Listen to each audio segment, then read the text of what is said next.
The market absolutely ripped higher today, with the Nasdaq being up 2.5%, my position in TQs up nearly 7%, and the SPY being up almost 1% right here.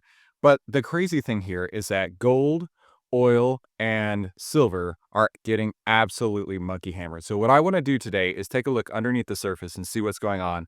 Talk about my position that I have on in the Nasdaq, and we'll go over the trading plan of the day. So first thing that I noticed was the dollar is absolutely ripping higher, right? This is actually moving at a very, very fast pace right here. And in fact, if we get over the 102 area, I mean, we went from around this 99.3 level for a minute, and now we're pushing 100.8. If we get up to the 102 area, that could be bad for stocks. Now, keep in mind, remember that the S&P 500 is priced in dollars. Gold is priced in dollars. Silver is priced in dollars. Oil is priced in dollars.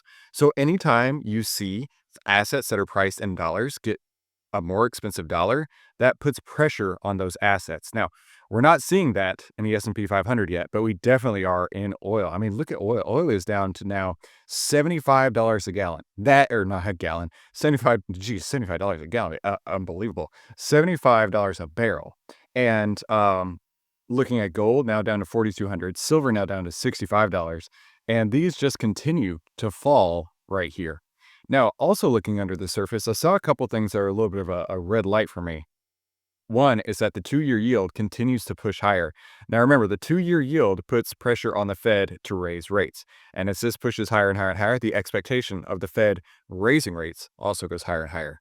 But the 10-year has actually come down and has been drifting around this 4.4 area for a hot minute. But the real concerning spot for me is right down here.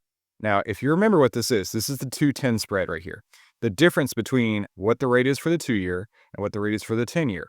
If this falls under 0, that is bad, right? That is essentially the market pricing in a recession on the horizon.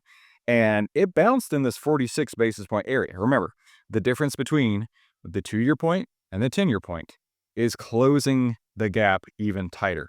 If this inverts, meaning the 2-year has a higher yield than the 10-year, typically that means a recession is on the horizon. And this is actually moving in the direction that I don't want to see, not at all. But also under the surface, breadth is looking really good.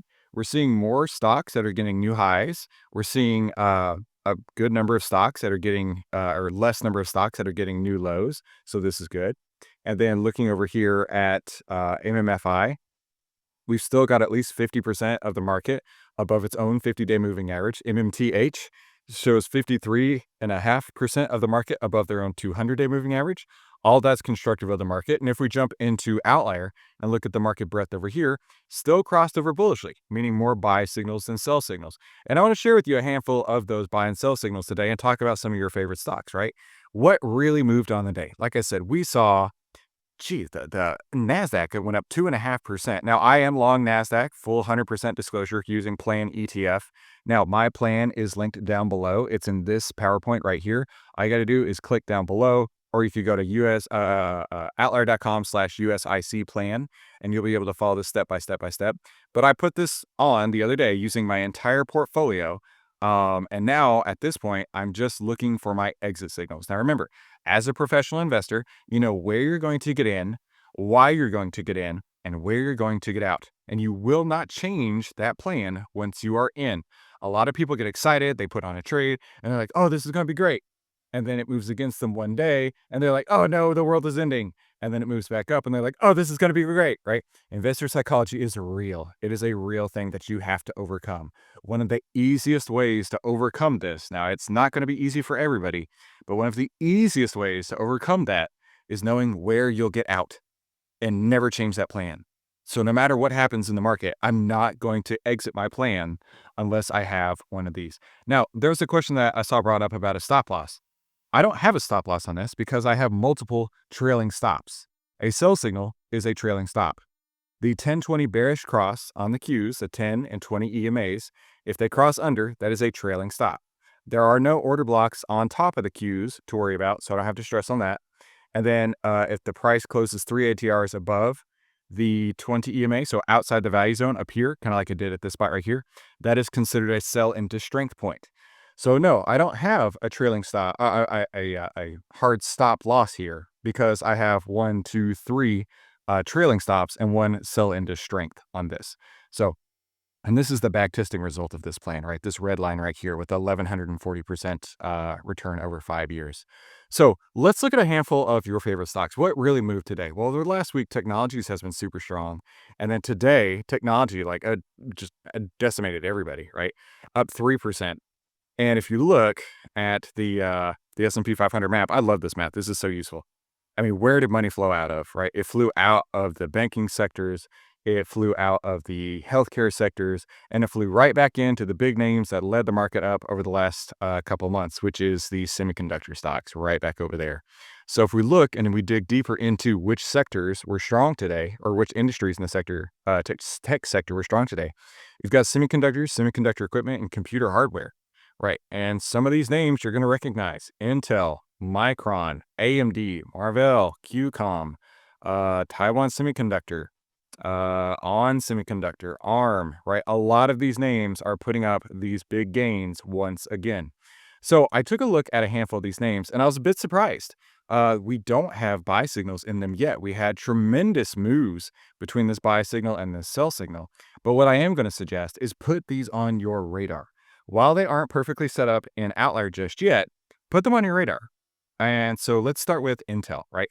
Intel over here, the tech sector, fear and greed has been moving down. However, with a big day like this, I wouldn't be surprised if the fear and greed bottomed and started pushing back up.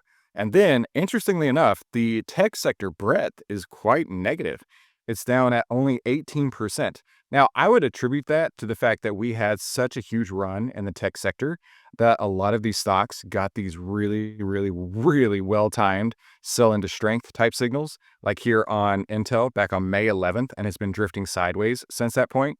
So that's what I would imagine, is that these are going to start to pick up in the next couple of days, getting more buy signals pushing through, more uptrends pushing through, more greed coming through, and then seeing the fear and greed come back into these stocks, right? So then you've got Micron right here, also sitting on a sell signal since it's been going sideways for a minute.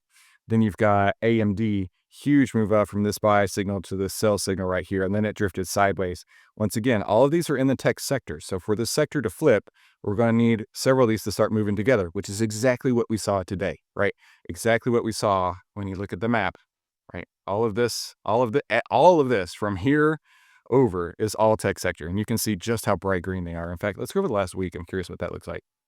Yeah, pretty bright green. You got a couple uglies here like Palantir, Microsoft, but pretty bright green. I mean, it's definitely the brightest green sector on the whole map.